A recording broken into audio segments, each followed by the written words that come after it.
নমস্কার। আমার আজকের নিবেদন লেখক বঙ্কিমচন্দ্র চট্টোপাধ্যায়ের লেখা কপালকুণ্ডলা শেষ পর্ব। লুৎফুন্নিসার আগ্রা গমন করতে এবং সেখান থেকে সপ্তগ্রাম আসতে প্রায় 1 বৎসর গত হয়েছিল। কপালকুণ্ডলা 1 বৎসরের অধিককাল নবকুমারের গৃহিণী। নবকুমারের ভগিনী কপালকুণ্ডলার সখী শ্যামাসুন্দরী কুলীন পত্নী। শ্যামাসুন্দরীর স্বামী যাতে স্ত্রীর বশ হন, সেই উদ্দেশ্যে ঔষধ আনতে কপালকুণ্ডলা অন্ধকার রাত্রে বন মধ্যে প্রবেশ করেছেন। ঔষধ মানে এক ধরনের গাছের পাতা, যে পাতা রাত্রি 2 প্রহরে স্ত্রীলোক কর্তৃক এলো চুলে সংগ্রহ করতে হয়। যামিনী মধুরা, একান্ত শব্দমাত্রাবিহীন। কপালকুণ্ডলা একাকিনী এক সংকীর্ণ বন্য পথে ঔষধির সন্ধানে চললেন। চলতে চলতে ক্রমে পূর্বস্মৃতি জাগরিত হলো। সেই বন, সেই সমুদ্র মনে পড়ল। অন্য মনে যেতে যেতে কোথায় কী উদ্দেশ্যে যাচ্ছেন তা বিস্মৃত হলেন। যে পথে চলেছিলেন সে পথ ক্রমে অগম্য হয়ে এল। বন নিবিড়তর হলো। লুৎফুন্নিসা বনের মধ্যে যে আলো দেখেছিলেন, কপালকুণ্ডলাও সেই আলো দেখতে পেলেন। এসব সময় কপালকুণ্ডলা সর্বদা ভয়হীনা অথচ কৌতূহলময়ী। ধীরে ধীরে সেই দ্বীপ জ্যোতির সম্মুখে গেলেন। দেখলেন যেখানে আলো জ্বলছে সেখানে কেউ নেই, অদূরে একটি ভগ্ন গৃহ। কপালকুণ্ডলা শুনতে পেলেন সেই ভগ্ন কুটিরের মধ্যে 2 জন মনুষ্য কথোপকথন করছেন। একজন বলছে, আমার অভীষ্ট মৃত্যু। অপরজন বলছে, যাবজ্জীবন যাতে এর নির্বাসন হয়, আমার তাই কাম্য, হত্যা চাই না। কপালকুণ্ডলা দেখলেন এক ব্রাহ্মণবেশী ব্যক্তি গৃহ থেকে বহির্গত হলেন। সে কপালকুণ্ডলাকে দেখতে পেয়ে কাছে এসে বলল, কপালকুণ্ডলা, তুমি এত রাত্রে এই নিবিড় বনে কী জন্য এসেছ? তুমি কি আমাদের কথাবার্তা শুনেছ? কপালকুণ্ডলা সে কথার উত্তর না দিয়ে বললেন, তোমরা দুজনে এই নিশীথে কী কুপরামর্শ করছিলে? ব্রাহ্মণবেশী কপালকুণ্ডলার হাত ধরে ভগ্ন গৃহ থেকে দূরে নিয়ে যেতে লাগলেন। কপালকুণ্ডলা ক্রোধে হাত মুক্ত করলেন। ব্রাহ্মণবেশী বললেন, চিন্তা কি, আমি পুরুষ নই। কপালকুণ্ডলা আরও চমৎকৃতা হলেন। ছদ্মবেশিনী বললেন, আমরা কি কুপরামর্শ করছিলাম তোমাকে বলব, কিন্তু যতক্ষণ আমি না ফিরি ততক্ষণ এই স্থানে প্রতীক্ষা করো। এই বলে ছদ্মবেশিনী ভগ্ন গৃহে প্রত্যাগমন করলেন। ব্রাহ্মণবেশীর ফিরতে বিলম্ব হতে লাগলো। আকাশ ক্রমে ঘন কালো হয়ে আসছিল। কপালকুণ্ডলা তখন আর তিলার্ধ বিলম্ব না করে শীঘ্র পদে আপন গৃহ অভিমুখে চললেন। পিছনে পদশব্দে বুঝলেন তার পশ্চাতে কেউ দ্রুত পদে তাকে অনুসরণ করছে। কপালকুণ্ডলা দৌড়লেন। মনে হলো যেন সেও দৌড়ল। গৃহে পৌঁছাতে না পৌঁছাতে প্রচণ্ড ঝটিকা বৃষ্টি শুরু হলো। কপালকুণ্ডলা কোনো ক্রমে আত্মরক্ষা করে ঘরে এলেন। দ্বার তার জন্য খোলা ছিল।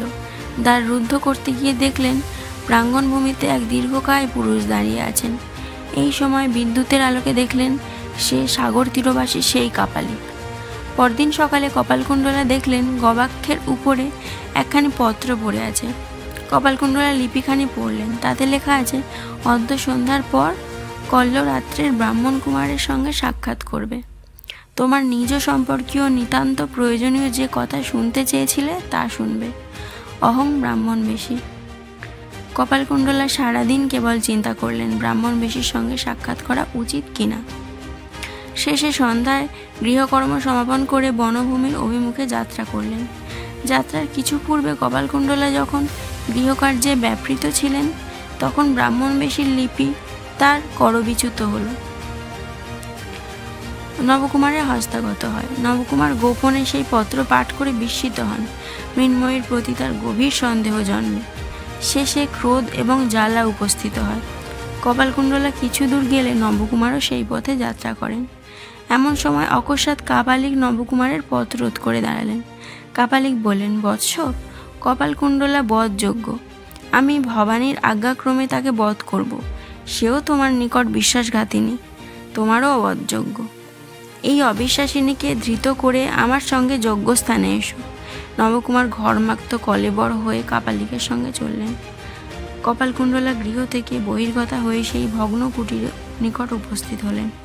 ব্রাহ্মণবেশী লুৎফুন্নিসা আত্মপরিচয় দিয়ে বললেন, আমি তোমার স্বপত্নী, তোমার কাছে আমার ভিক্ষা, তুমি তোমার স্বামীকে ত্যাগ করো। কপালকুণ্ডলা অনেকক্ষণ নীরবে চিন্তা করলেন। শেষে বললেন, আমি তোমার সুখের পথ রোধ করব না। কাল থেকে আমার আর কোনো সংবাদ পাবে না।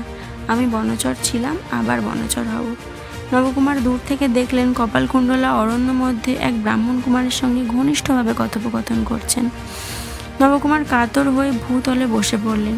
কথোপকথনের শেষে কপালকুণ্ডলা লুৎফুন্নিসার নিকট বিদায় নিয়ে গৃহাভিমুখে চললেন।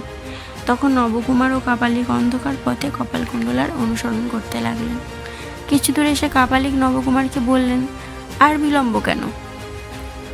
তখন নবকুমার বিকট স্বরে ডাকলেন, কপালকুণ্ডলে।